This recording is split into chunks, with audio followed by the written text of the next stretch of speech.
On the 20th of February 2014, Russia began an annexation of Crimea, an area of the Ukraine where pro-Russian separatists were in conflict with the Ukrainian military. This began an 8-year conflict which was significantly escalated a year ago on the 24th of February 2022 when President Putin announced a special military operation which ended up being an invasion of the Ukraine. We at Redeemer are 1,500 miles away from the Ukrainian capital, Kyiv, but all of us have been economically, emotionally, spiritually affected by the events that we've seen portrayed on the news and across social media. We also have members of our Redeemer family here in London who have been directly affected or had family members directly affected by the war in Ukraine. We want to take a moment today to recognise that God is still at work in the hearts and in the lives of the Ukrainian people. We want to encourage you to continue to pray and continue to expect gospel advance, even in the midst of suffering and war. Ukraine is an incredible country. Official numbers say around 5 million people moved across Europe and the globe, which means around 37 million people still remain in Ukraine, under the constant threat of being killed. God is doing a tremendous job in Ukraine despite all the circumstances. Hi, my name is Maria. I'm Ukrainian from Poland. My family lives in a town near border between Poland and Ukraine. And a year ago, when Russian army crossed the border of Ukraine and started a full-scale invasion, I was terrified. I was expecting, as everybody else, I believe, that Ukraine will fall within a few days. I just thought there was no chance that Ukraine will withstand this attack. So to my big surprise, I think the reaction of the Ukrainian government, the reaction of the world, and the fact that Ukraine is still standing, I think that was absolute miracle and something I'm very grateful for. I was able to go there and see the situation for myself and volunteer a little bit in the refugee center and at the border, and I could see like many charities, many little NGOs, organizations, but as well private people. I could as well witness actually Christians being there and preaching the gospel. And there are 3 ways how the God is showing His love and power. The first one is safety. My parents and my relatives are still in Ukraine, the same as for my wife. And those people, they are kept safe despite all the threat and despite all the issues. And thank you, God, for doing this unbelievable job. A year ago, on February 24, 2022, we woke up because of the explosions. First couple days, it was only fear and panic because we didn't know what to do, where to go, and if we will survive the next hour or so. So for first 4 days, me and my mom, we spent in a bomb shelter, and there's just this unknown. You don't know if when you come up from the bomb shelter, there'll still be your home, your country, or what's gonna happen. And God gave me this word even at the beginning of year, like this lyrics of the song. I don't know how you make the way, but I know you will. And it probably was the only thing that was keeping me together.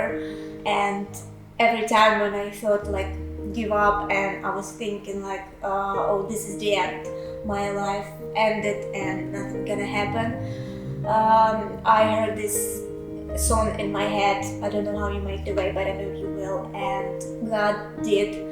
He led us, He did miracle after miracle, because after 4 days in the bomb shelter, me and my mom, we decided to go. And it's a long journey through the bridge because it's like 5 or 7 minutes every second, like a year. So me and my mom, we decided to go, and we went to a tube, and we got across to the bridge very peacefully. And when we got to the railway station, someone said to us it was the last train. They closed all the bridges.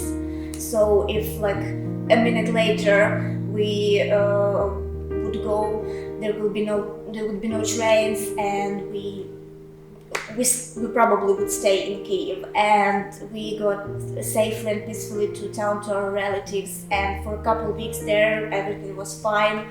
But then was again a missile attack, and one got into an oil base. My relatives where we were staying lived just near that oil base, but the oil base was empty. There was no oil, so the missile got under the ground and exploded there and caused no damage. So again, everywhere I go, God performs miracles, and I'm really grateful for that. The second one is supply.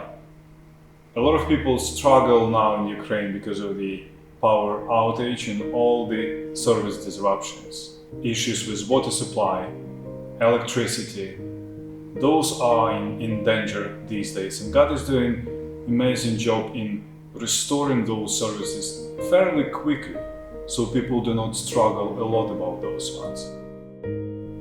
I have a dear partner in ministry, coach that I disciple, named Leo, who has a wife and 3 children, and he's in Kyiv. And Leo planted a club in Kyiv, the Admirals Basketball Club, and it's a faith-based club that uses the tool of basketball to make disciples and grow the local church.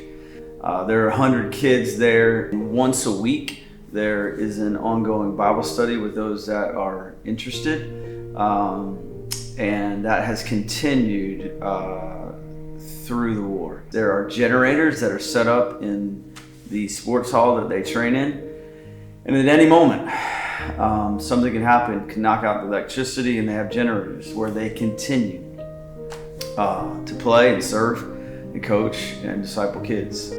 Leo continues to get opportunities to leave, but he continues to stay because he believes that's God's calling on him and his wife and their family's life, and he wants to continue to see young men come to know Christ. And he's seen a change, the opportunity to present the gospel and the urgency to receive it has grown during wartime.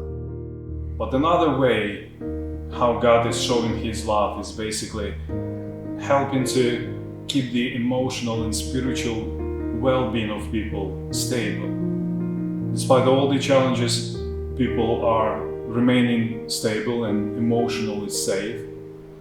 And because of those 3 things, God is doing an amazing job. In a few initial days of the invasion, I was praying, and I believe God gave me Psalm 14.